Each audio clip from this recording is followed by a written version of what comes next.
Hey, how you doing? Welcome back to Rise Records. I'm Riley, and this is the podcast where I delve into my favorite records and explain the stories behind them. Today I'm going to take you through Bob Dylan's 1966 double album, Blonde on Blonde. Many critics call it one of the greatest albums ever made. It was recorded mostly in Nashville, blending Bob's New York folk poet sensibility with the polish and looseness of seasoned Southern session players. Try saying that 7,000 times. Bob once described the sound as thin, wild mercury, and that phrase really captures its restless, shimmering quality. Over the next little while, I'm going to guide you through the record, song by song, diving into the themes, the surreal wordplay, and the emotional currents that flow across this sprawling masterpiece. But first, a little bit of history behind Blonde on Blonde. When Bob Dylan released Blonde on Blonde in June 1966, he was only 25 years old, the same age I am, as I'm recording this. But he was already a cultural lightning rod. He had electrified the folk scene just a year before at Newport, scandalizing purists by plugging in an electric guitar. His previous two albums, Bringing It All Back Home and Highway 61 Revisited, had already redefined what rock music could be: dense, poetic, and surreal. But Bob wasn't satisfied. In the fall of '65, he began recording sessions in New York with members of the Hawks, the band who would later become The Band. The chemistry wasn't quite right, and after a few false starts, his producer, Bob Johnston, suggested moving the sessions to Nashville. At first, Bob resisted. Nashville meant country music, conservative traditions, hardly the backdrop for a countercultural icon. Yet, once he was there, something clicked. Surrounded by world-class session players like Charlie McCoy, Kenny Buttery, and Joe South, Dylan found the balance he'd been chasing.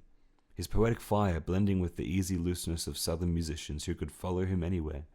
Even when he improvised lyrics on the spot, the result was sprawling enough to require 2 LPs, one of the first double albums in rock history, and critics immediately recognized its ambition. Grail Marcus later described Blonde on Blonde as the closest thing to great art that's been produced in American popular music. This record didn't just capture the sound of a moment, it created one. It became the soundtrack for a restless, searching generation, bridging folk traditions with rock rebellion, surrealist poetry with danceable blues.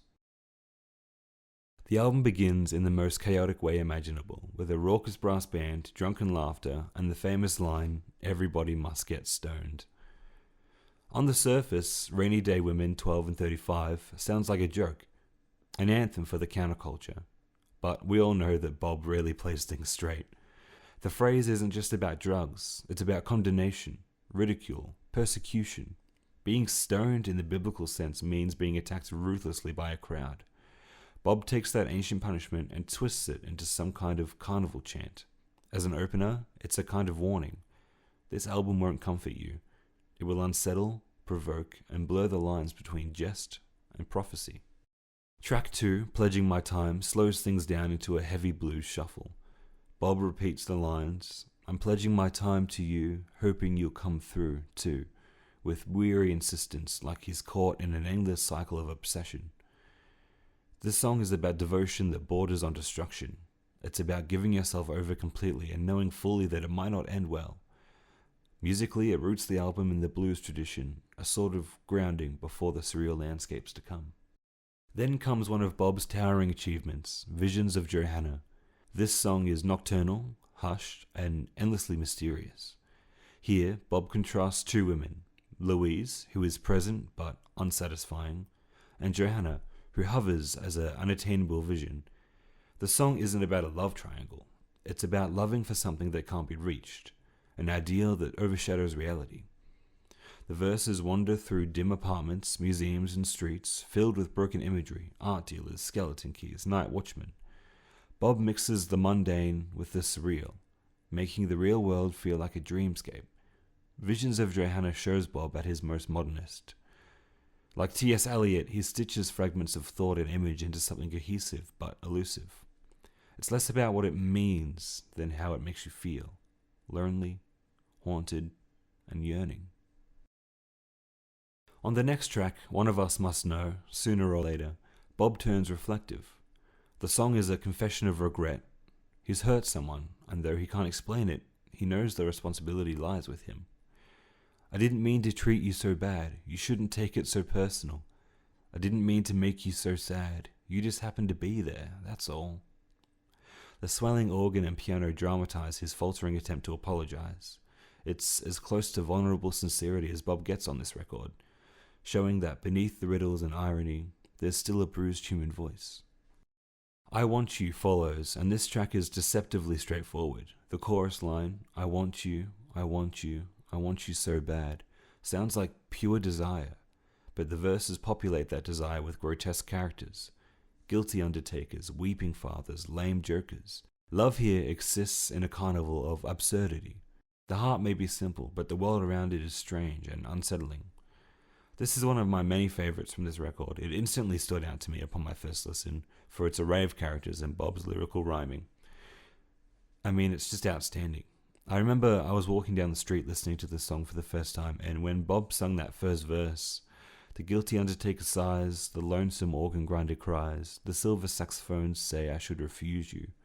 The cracked bells and washed out horns blow into my face with scorn, but it's not that way, I wasn't born to lose you. He stopped me in my tracks. I literally stood there, frozen on the footpath, and I was just honestly awestruck by his way with words. It changed the way I understand songwriting. I like to call it the Dylan effect. This album is filled with plenty more examples of it too. Up next we have one of Bob's great epics of absurdity, Stuck Inside of Mobile with the Memphis Blues again. The verses tumble through a parade of characters, preachers, ragmen, and Shakespearean fools, with each encounter more surreal than the last. The refrain, being stuck inside, captures the feeling of absurd repetition, of life as a loop where escape is pretty much impossible. It's both hilarious and despairing. Here, Bob paints America as a dreamscape populated with tricksters and prophets, a place where meaning always slips just out of reach. The mood turns playful with the next track, Leopard Skin Pillbox Hat. This is Bob at his most sarcastic, mocking vanity and consumerism through the image of a plainly ridiculous hat. It's a blues rock jab at fashion, status, and perhaps even the emptiness of celebrity culture. But it's funny too. I mean, the humor here makes the critique go down easy, showing how satire can groove as well as sting. Now we've reached one of Bob's best, the intimate ballad, Just Like a Woman. Here, he slows right down for one of his most debated songs. It's tender, almost like a hymn, but it also cuts at the same time. The lyrics describe a woman who can act strong yet breaks just like a little girl. Is it empathetic? Is it patronizing? The ambiguity is what gives the song its staying power. Bob captures both the intimacy of vulnerability and the danger of stereotyping. The music softens the bite, turning it into one of his most memorable ballads. Queen Mary, she's my friend. Yes, I believe I'll go see her again. Nobody has to guess that baby can't be blessed, till she finally sees that she's like all the rest, with her fog, her amphetamine, and her pearls. Most likely You Go Your Way and I'll Go Mine comes swaggering in next. This is a breakup song with the most swagger I've ever heard. Bob declares independence here, not heartbreak. The jaunty brass and sharp-edged lyrics make it clear. He's moving on, and he's not looking back. I can't do what I've done before. I just can't beg you anymore. I'm gonna let you pass. I'll go last, and then time will tell just who has fell and who's been left behind when you go your way and I go mine. It's not cruel, but it's firm. A song about claiming freedom after entanglement. Blending ancient myth with the blues, next up we have Temporary like Achilles. Achilles, the great warrior, becomes a metaphor for something unreliable, fleeting, and weak. The song is about waiting, being denied, being on the outside, looking in. Kneeling neath your ceiling, yes, I guess I'll be here for a while. Trying to read your poetry, I'm helpless like a rich man's child. How come you send someone to get me barred? You know I want your loving, honey. Why are you so hard? Its slow groove emphasizes frustration. Each beat is like another knock on a locked door. Absolutely Sweet Marie follows, and this track is playful and cryptic. Bob sings of locked gates, silver horses, and hidden keys. It's a song of longing where every path is blocked, every reward delayed. Well, I waited for you when I was half sick. Yes, I waited for you when you hated me. Well, I waited for you inside of the frozen traffic when you knew I had some other place to be.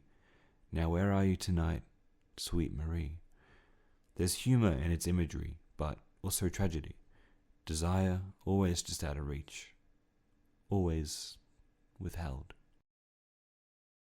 Fourth time around plays with a conversational, almost teasing tone that blurs the line between affection and mockery. The song narrates a scene of uneasy intimacy, where the speaker alternates between offering gestures of kindness and undercutting them with sharp wit. For instance, the lyrics depict moments where the narrator gives something, like helping or offering comfort, only to twist it with irony, leaving the relationship feeling fragile and unstable. When she said, "Don't waste your time with words," I cried she was deaf, and she worked on my face until breaking my eyes and saying, "What else you got left?"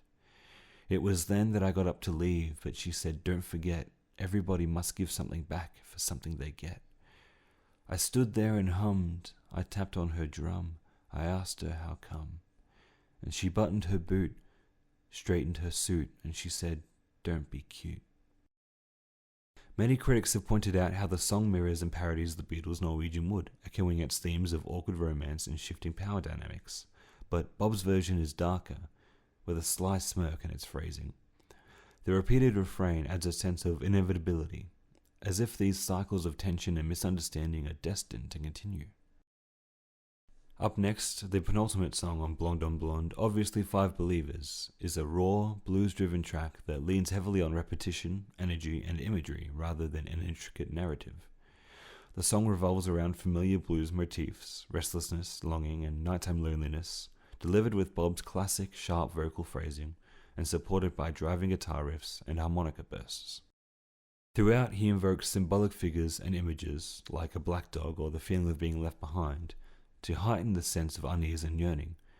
Unlike the surreal poetry of much of this album, this song is more direct and visceral, almost like a homage to traditional 12-bar blues but filtered through Bob's playful, off-kilter lens.